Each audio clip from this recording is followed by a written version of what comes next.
This video is sponsored by PCBWay. More on that later. What's up everybody, I'm Charlie with Modern Hobbyist and I just finished making this DIY mini retro display, and in this video I'm going to show you how I did it so you can make one too. Let's get started.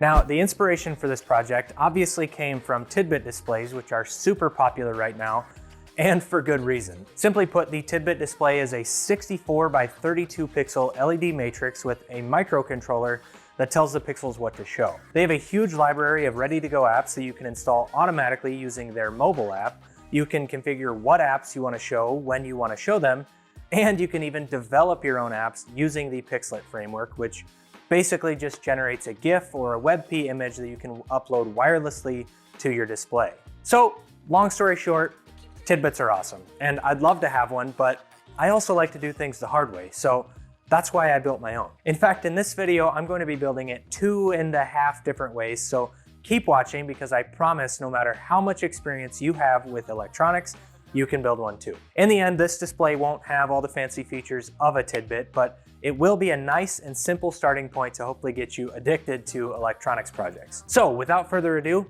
let's build one. To start, you're going to want to pick up a Raspberry Pi Pico W and the Waveshare Pico RGB Matrix display kit. That's a lot of words. The kit not only comes with the 64 by 32 pixel matrix that makes up the majority of this project, but it also comes with a baseboard that makes setup a breeze, a diffuser, and a wiring harness to power the display. Now, I really like this version because it's literally plug and play. You don't even have to use a screwdriver to assemble it. All you have to do is mount the Pico onto the baseboard and then the baseboard onto the display. And then you're ready for the software. Now, if you're new to programming electronics, then you might be starting to get a little bit nervous right now, but I promise it's super easy, so bear with me. I am going to go kind of fast though because I got a lot of stuff to get through. This project uses CircuitPython, which is a simplified version of Python targeted specifically at beginners and lazy people like me. And it's super easy to set up and get started. First, download the latest CircuitPython binary for the Pico W, which will be a UF2 file, and prepare the Pico for flashing by holding the boot select button as you plug it into your computer. This will put the Pico into mass storage mode and it'll mount onto your computer as a flash drive titled RPI RP2. Once the Pico is mounted, drag and drop the UF2 binary onto the new drive, which will flash the CircuitPython firmware onto your Pico and remount it as a new drive called CircuitPy. Now, here's the fun part. All you have to do is drag and drop the code files, which are also linked in the description, onto the CircuitPy drive and you're almost ready to go. But there's one small change that you need to make first. First, you need to open up the secrets.py file in a text editor, enter your Wi-Fi connection settings, the ID of your YouTube channel, and the API key for your Google Analytics account. I'll have instructions linked below that will walk you through setting up an API key, but once you have it, you'll just copy and paste it into the secrets file, and you should be good to go.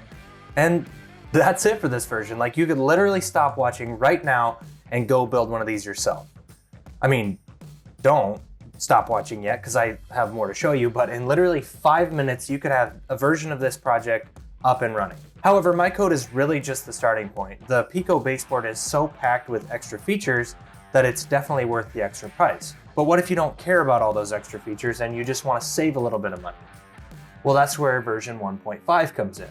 It does take a bit more work, but you could save almost $40 by ditching the kit and wiring the Pico directly to the display.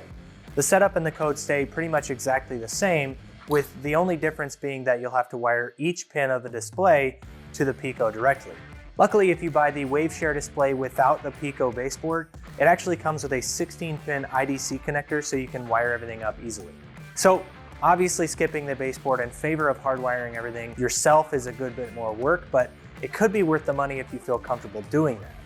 But before you go running off to build that version of the display, there were a few downsides to the Pico that I wanted to talk about and that helped to explain why I built multiple versions. It turns out I had a really hard time fitting all the necessary libraries on it to run this project.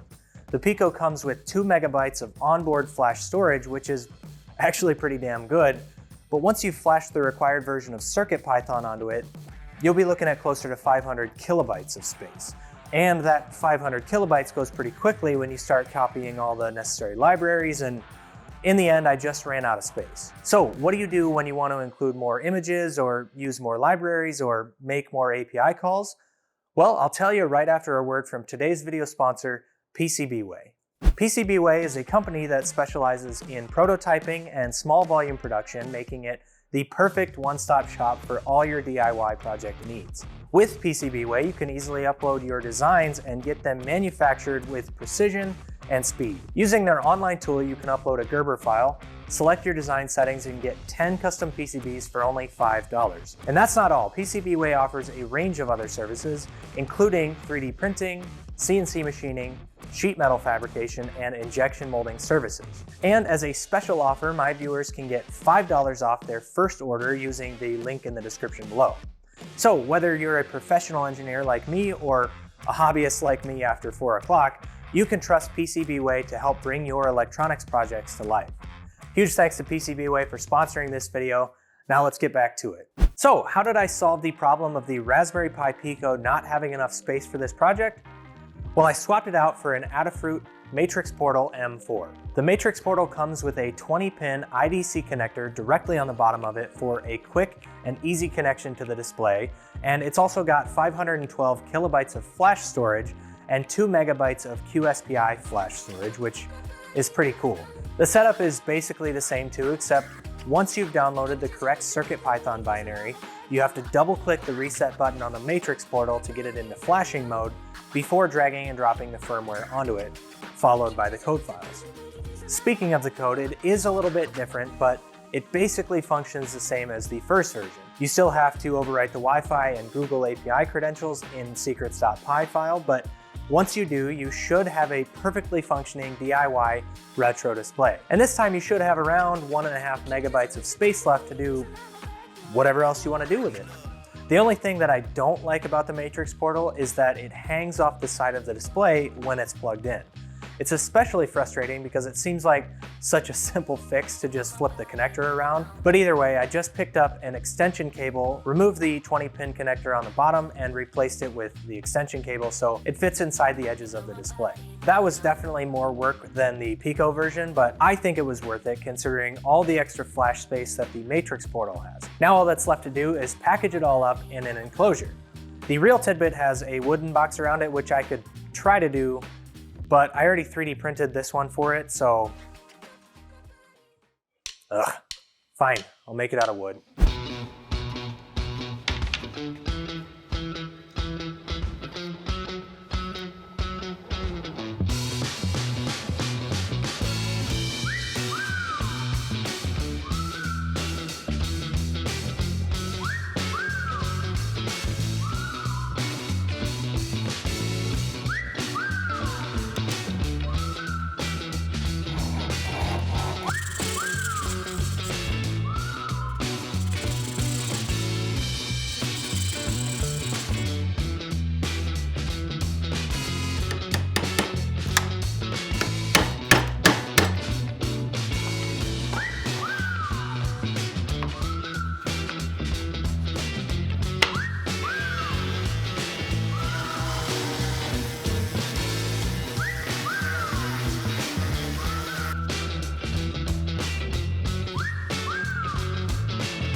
And after some programming, a little wiring, and a ton of questionable woodworking, here it is, my DIY Tidbyt display complete with a handmade walnut enclosure.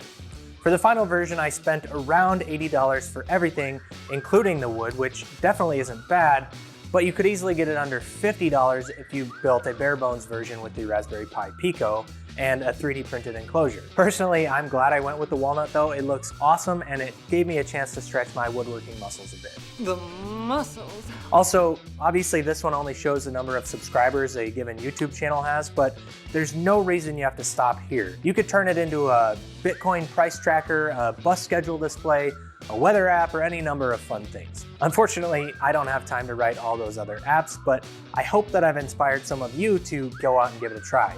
And if you're interested, I'll have the code and instructions linked down in the description to get you started. Also, if you decide to build one and you have some questions, then don't hesitate to hop on my Discord server and ask for help.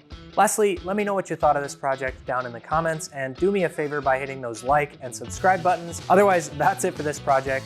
Thanks for watching, and I'll see you guys in the next one.